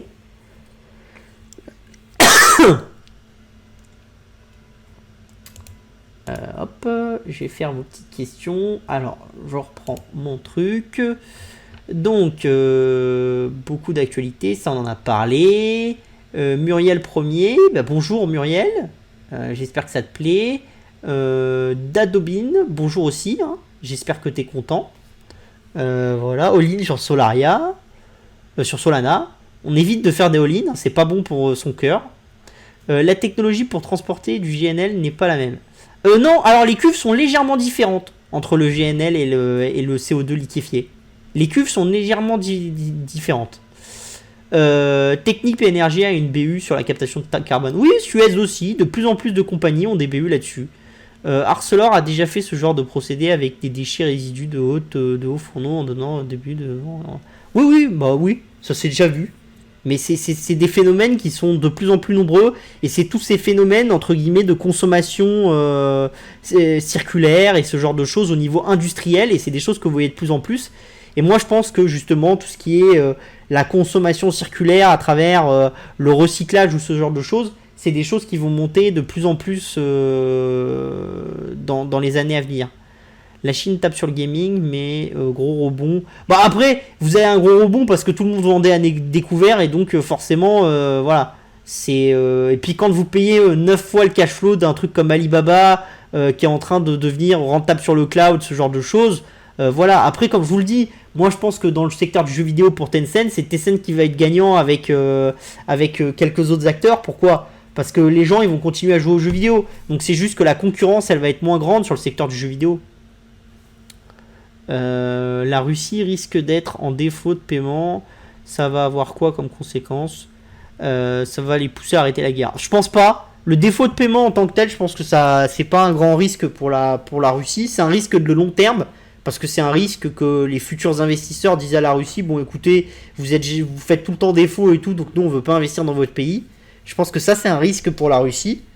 Mais à court terme, de toute façon, l'économie russe est tellement problématique, il y a tellement de soucis, et comme les marchés sont pas ouverts, que plus rien ne circule, si vous voulez, le défaut il a déjà été acté. C'est s'il faisait pas défaut plutôt qu'il y aurait un effet positif important pour l'économie russe. Ça peut d'ailleurs être un choix. Les Russes peuvent essayer de jouer un va-tout, c'est-à-dire de payer en disant vous voyez on n'est pas en défaut parce qu'on arrive à vendre du pétrole aux Chinois ou aux Indiens, et donc ils donnent implicitement au marché une vision qu'ils sont continus, arrivent à vendre leur pétrole et tout ça. Ils ont payé leur emprunt, du coup leur taux, les prix des actifs obligataire en Russie remonte, et ça peut faire remonter un petit peu le rouble. Ça peut être un choix. Après, ça va diminuer les réserves de la Banque centrale. Donc il faut savoir où elle en est exactement. Mais comme la Banque centrale communique plus vraiment sur l'exactitude de ses réserves, c'est difficile de le savoir. Vous savez pas vraiment ce qui rentre et ce qui sort. Généralement, quand vous communiquez pas sur ce qui rentre et ce qui sort de votre banque centrale, c'est généralement pas une bonne nouvelle. Mais après, tant qu'on n'a pas les yeux dans la compta, on peut pas savoir.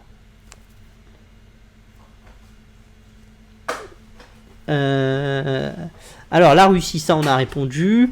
La dérive des dérivés qui s'empilent, ou comment risquer de faire sauter la planète avec... J'en sais rien si on peut revenir à des choses plus saines.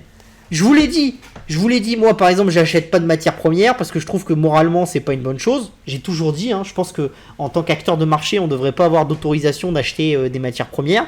Parce que si j'achète du pétrole, je peux vous dire une chose, c'est pas moi qui vais le stocker dans mon jardin. Donc pour moi, ceux qui devraient avoir le droit d'acheter du pétrole, c'est ceux qui sont capables d'acheter des tankers et de stocker dans leur jardin. Quand vous achetez un bout de contrat de pétrole chez IG ou ailleurs, la seule chose que vous faites, c'est spéculer. Je suis pas sûr que ça soit sain de spéculer sur du pétrole, sur du blé, sur ce genre de choses. Je suis déjà pas vraiment certain que ça soit sain sur les actions. Mais par contre, sur les actions encore, on peut peut-être en discuter. Mais par contre, sur les matières premières, on peut pas en discuter. C'est pas sain.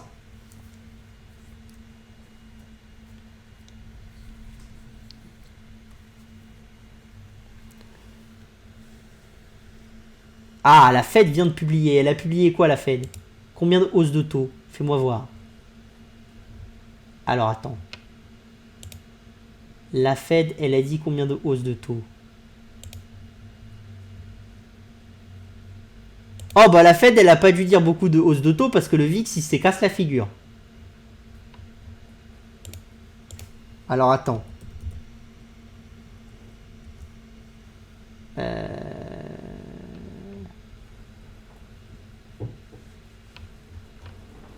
Alors, marché. Alors, sur investing. Tac, tac, tac.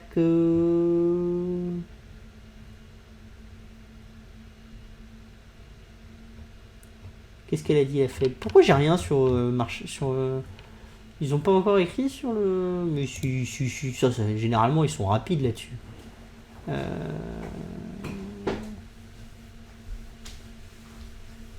Dis donc, il n'y a rien là-dessus. Bon, et sur zone bourse, ils disent rien sur la Fed?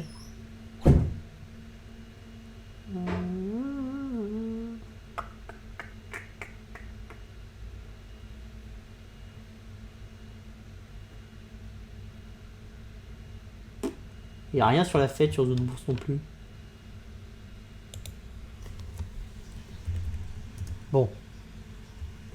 Sur Google. Alors, la Fed.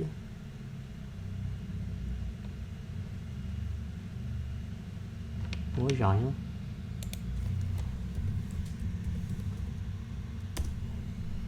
Bon, sur Twitter.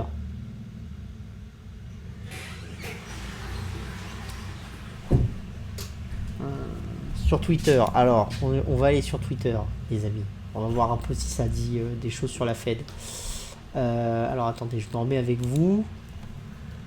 Ah, un seul 0,25 pour l'instant. Bon, vous voyez, je vous l'avais dit. Un seul 0,25. Combien il y a de gens qui m'ont dit ah, ça sera minimum 0,50 et encore 0,75 à c'est ce qu'ils vont faire. Et puis pour que ça monte autant sur les marchés en post-Fed, là, c'est que, à mon avis, au niveau du discours, c'était pas trop au quiche. Hein. Je pense que c'était pas au quiche sévère. Hein.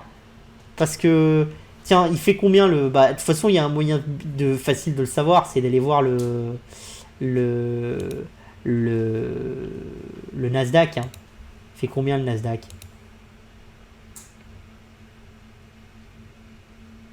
sur la journée? Ah non, il a un peu diminué là. Il était en hausse un peu plus fort que prévu. Le texte, il doit pas être. Il est peut-être un peu au quiche. Faudrait que je le lise, mais il est peut-être un peu au quiche. Parce qu'on était à 13 200. Et là, on est retombé à 13 152. Et on avait fait un plus haut de la journée à 13 300. Bon, après, on est quand même en hausse de 1,6. Alors que sur le Dow Jones, on est en hausse de 0,33. Bon, après, sur le Dow Jones, on avait. Ouais, le Dow Jones aussi, il a perdu un petit peu. Il a monté violemment et il a perdu un petit peu. Donc, ouais, ça doit être un peu au quiche, ce qu'ils ont dit. Mais ça a dû faire plaisir au marché obligataire et tout, parce que pour que le VIX il tombe autant, c'est quand même qu'il y a eu une réaction qui était quand même. Parce qu'il est vraiment bien tombé. Hein. Il est tombé jusqu'à 27. Bon, après, on a bien rebondi sur le VIX. On est à 28,50 là. Bon, enfin bref. Donc voilà. Alors, la croissance de Alibaba qui a bien ralenti au T4. L'e-commerce chinois ralentit. C'est compliqué pour Alibaba, la croissance au niveau global. Voilà. Après, je trouve que quand même, croissance ralentie, vous faites quand même 10% de croissance, enfin plus de 10% de croissance. Vous n'êtes pas non plus sur des boîtes, la croissance et la ralentie, on est à zéro quoi. Enfin, faire plus 30 ad vitam aeternam sur une boîte, c'est exceptionnel.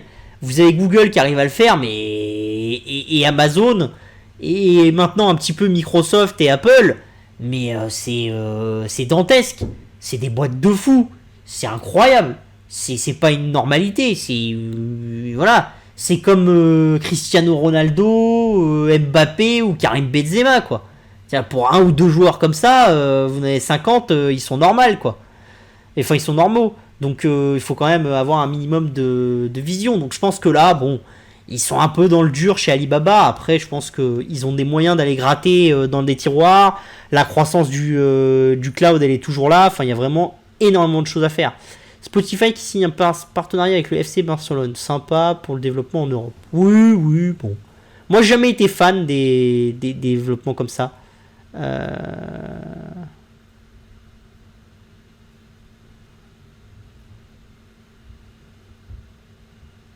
Oui, je l'avais vu depuis plus d'un mois et demi.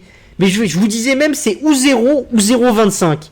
Et à mon avis, si ça tient qu'à moi, je pense que la Fed a fait le bon choix. Pourquoi ? Parce que 0,25, vous envoyez le message au marché. C'est pas grand chose, c'est toujours activable. D'accord ? Et ça vous donne de la marge de manœuvre pour que dans 2-3 mois, vous puissiez dire on a fait 0,50, on revient en arrière parce que le marché il va pas bien. Allez à 1,50, si le marché se retourne, c'est chaud. Ça peut être l'erreur de tricher en 2011. Et c'est une erreur grave de politique monétaire. Aller jusqu'à 0,50, 0,75, c'est se donner un peu de marge de manœuvre dans un moment économique qui est un peu chaud au niveau de l'inflation. Je pense que les Américains ont plus de potentialité d'aller à 1 que les Européens parce que l'économie américaine est un peu plus tendue, surtout sur la partie immobilière, ce genre de choses. Donc ça nécessite un petit peu de travail et que, ne serait-ce que s'ils vont à 1%, ça veut dire que quand vous empruntez à 30 ans pour acheter de l'immobilier, qu'en ce moment vous payez 4%, bon bah si on passe à 1% de taux, ça veut dire qu'on va plutôt être sur 5,50, 6% vu les taux actuels et la prime de risque. Donc ça va quand même diminuer un petit peu la pression sur certains secteurs américains. Mais je pense que tous ceux qui sont sur des visions de 3% de taux d'intérêt et tout, mais c'est des mecs, il faut qu'ils m'appellent et qu'ils me disent qu'ils ont fumé, hein, parce que c'est de la bonne. Hein. C'est même de la très très bonne. Hein. et je veux bien me fournir chez le même. Parce que, à mon avis, on plane bien. Hein. Mais c'est impossible. Impossible. Avec tout ce qu'on a à financer, avec toutes les hausses de taux qu'ont déjà passé les émergents et tout.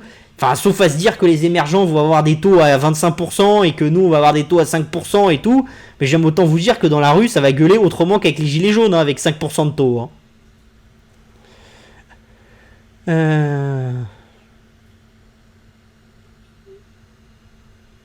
Non, je pense. Alors en fait, moi, alors Alchico, je suis pas d'accord avec toi. Je pense que c'est un accélérateur, la faiblesse de, enfin le prix de l'énergie, à la faiblesse des prix des acteurs chinois, mais c'était déjà préexistant avant. Avec deux phénomènes, le fait que il y a une construction des actions chinoises à travers les VIE qui fait peur à certains, voilà. Le fait qu'on a peur du gouvernement chinois et de cette capacité à squeezer les profits, sachant que comme dans un VIE, vous touchez que les profits de la société, si on vous squeeze sur les profits, bah votre VIE il a plus de raison d'exister, d'accord. Et l'autre phénomène un peu complexe, c'est au niveau purement du business de ces sociétés, le fait qu'on leur mette de plus en plus de limitations, bah forcément ça va atteindre leur capacité à faire de la marge et à être agressif sur leur manière de gérer. Et donc je pense que forcément les marchés ils doivent le pricer.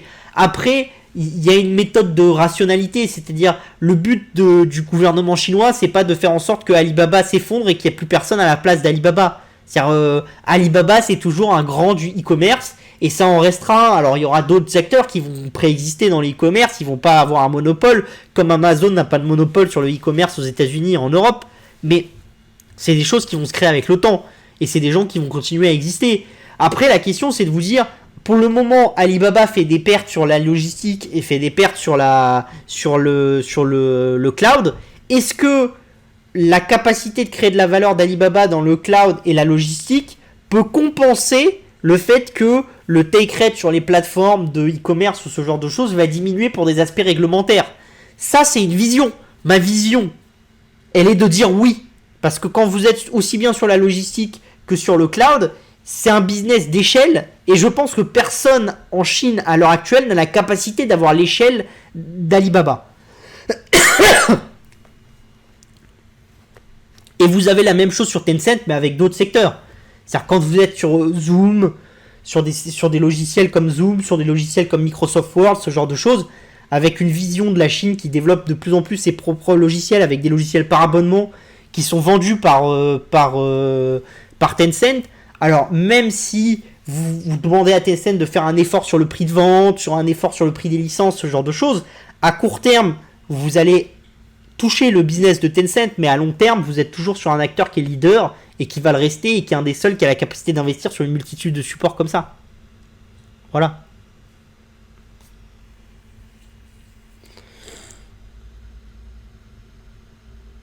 Ah, les valeurs de la chimie sont peu chères. Oh, j'ai compris les valeurs chinoises. Oh, excuse-moi, Altico. Oh, je vois pas bien. Oh là là là là. Je me fais vieux. Hein. Pour anticiper la baisse prochaine de l'énergie. Moi et les valeurs de la chimie, ça fait 4. Donc je ne te donnerai pas d'avis là-dessus parce que je n'y connais rien. Non, je pense que plus l'électricité est chère et plus l'économie est en croissance, plus c'est difficile pour la chimie, plus c'est l'inverse. Plus c'est-à-dire l'électricité est peu chère et l'économie en croissance, plus c'est favorable pour la chimie. Et voilà, faut un équilibre entre ces deux scénarios. Enfin, en vrai, il y a 4 scénarios différents, mais après, voilà.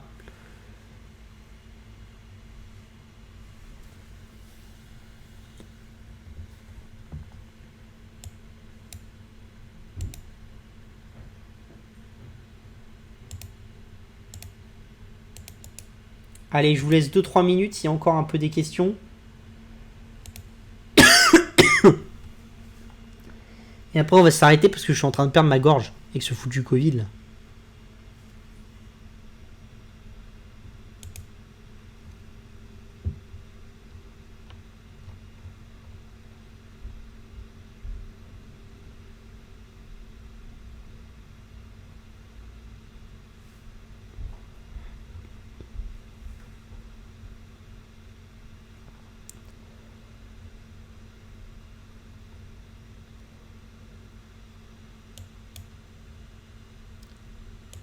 Allez, et ben on va s'arrêter là.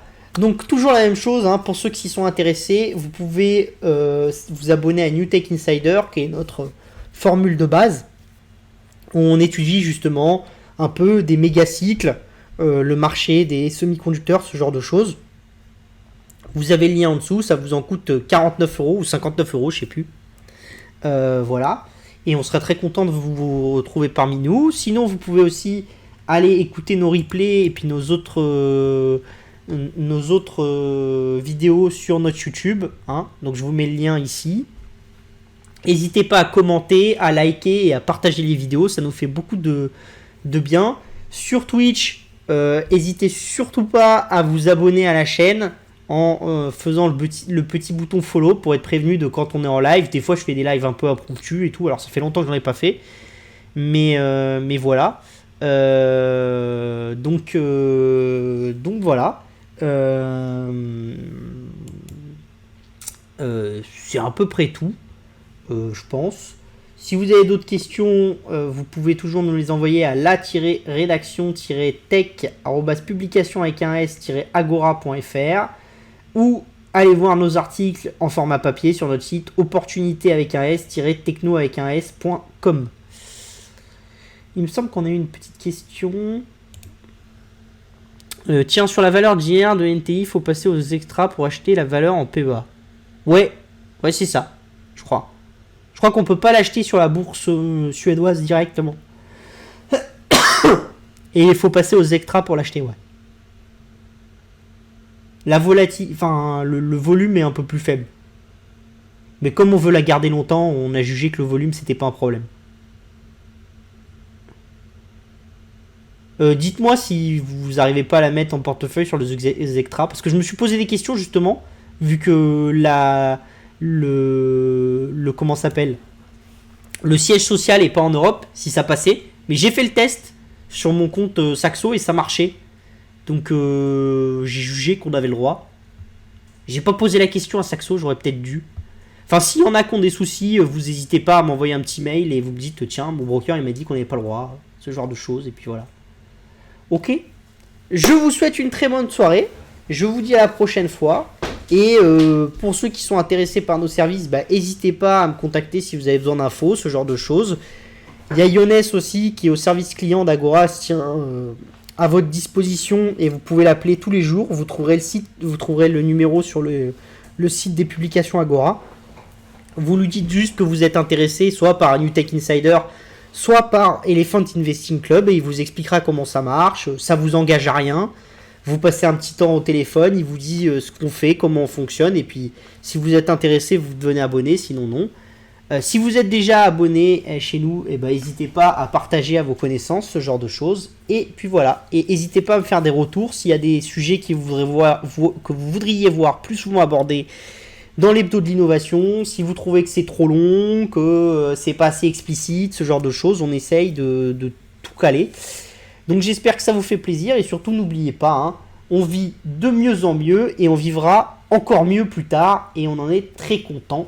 Et tout ça c'est grâce à l'innovation qui ne s'arrêtera pas demain, ni après-demain, ni même jamais à mon avis. Sur ce, bye bye et bon appétit.